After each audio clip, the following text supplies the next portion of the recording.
We all know that crypto never sleeps. And in this upside down market, monsters are everywhere. But by learning how to negotiate the demogorgons, you can still make money. In today's episode, we'll introduce you to one of the scariest creatures haunting your favorite exchanges, the funding rate.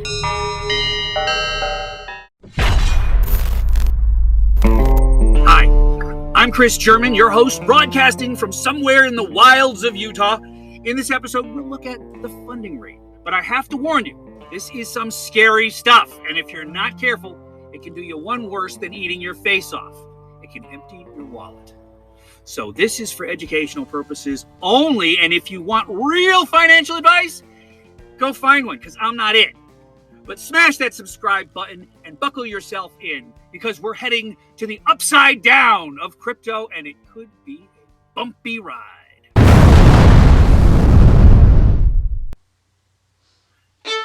Now, to make profit from crypto, exchanges provide marginalized products to their users. One of them is called perpetual futures. They're different from futures in traditional stock exchanges, but isn't everything in crypto? The main difference in perpetual futures is perpetual futures don't have expiration dates. They expire when you liquidate them and take your profit. The question you're asking yourself now probably is, how is the price of a coin or the spot price different from that of the perpetual futures or futures price? This is a volatile market after all. How do they keep the prices of futures and spot prices from going haywire? Well, let's tackle this one little piece at a time, shall we? The thing that holds perpetual futures to the ground and keeps them from deviating too far from the spot price is the funding rate. And exchanges all try to keep their funding rates in line with the two biggies, Binance and FTX. Now, suppose you are long on Bitcoin for $100,000 in perpetual futures, and various others like you have taken a long position as well. And let's also assume there are very few people on the short side. To keep the futures price equal to the spot price, long side traders pay percentages in the form of a fee to the short side traders. And this fee keeps the price in check. This is the simplest definition of the funding rate without indulging in a bunch of jargon that you're not going to understand.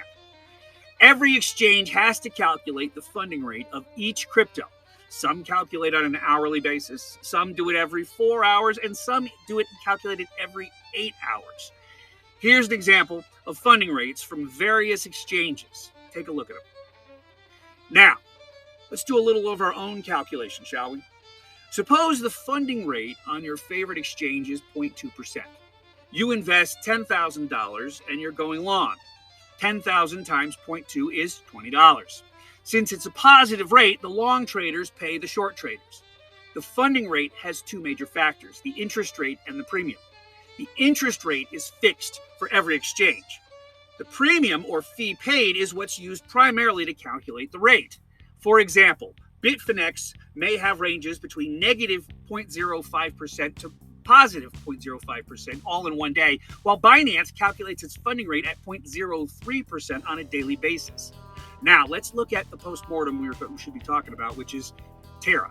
Terra wiped out approximately $60 billion of investors' money and sat on the bottom for the month of May.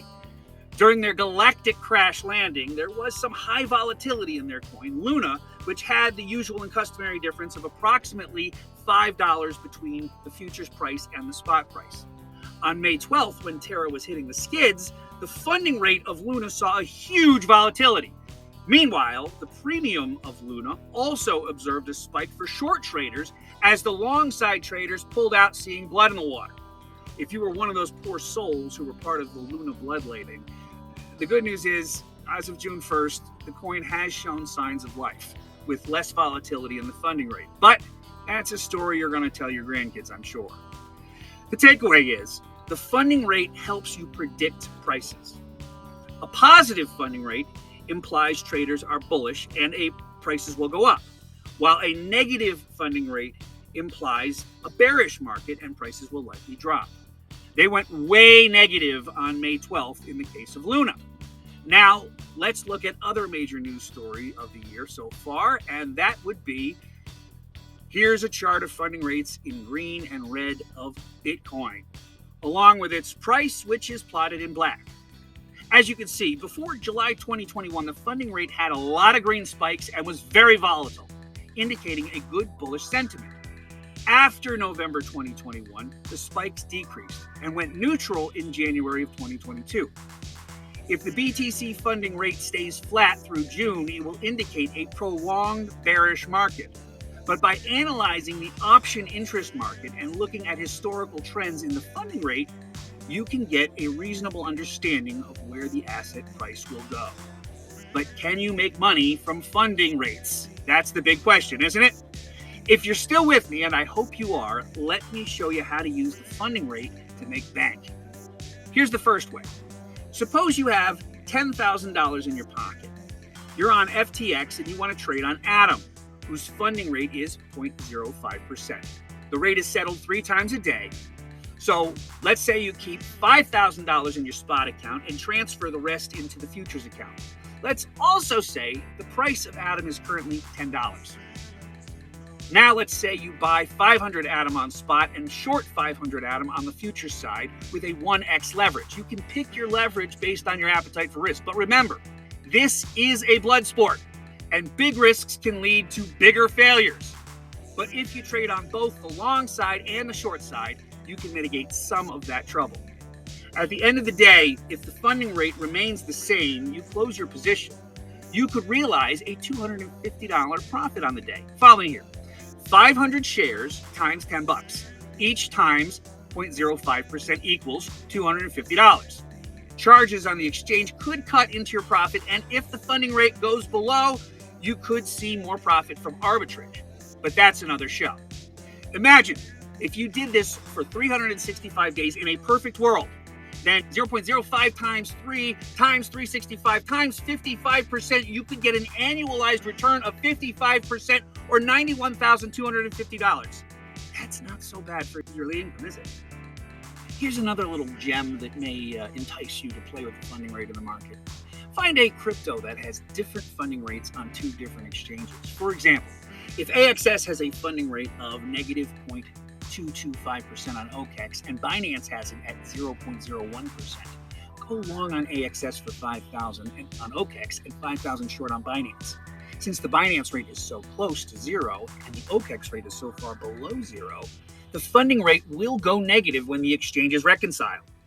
And when the funding rate on the exchange is reconciled, long pays short on negative rates. Bulbs yet, uncle! Your Binance position pays off. Now, this method is all about timing, though, okay? And you may have some difficulty timing it out perfectly the first time you try this. So do it carefully, okay? But potentially, there are lots and lots of returns there. And the bigger the variation between the funding rates on the exchanges, the larger the returns are on your pocket. So, is this Demogorgon of crypto upside down really that bad? Is it? The funding rate can be as scary as any mythical beast from the underworld, including Vecna. After all, it was designed by the people who want crypto to take over the world. And they want to entice investors like you to buy crypto derivatives. But this is the upside down, and there be monsters here. Trade wisely, my friend. I'm Chris German. Thanks for watching. Join us next week and make sure you annihilate that YouTube subscribe button so that we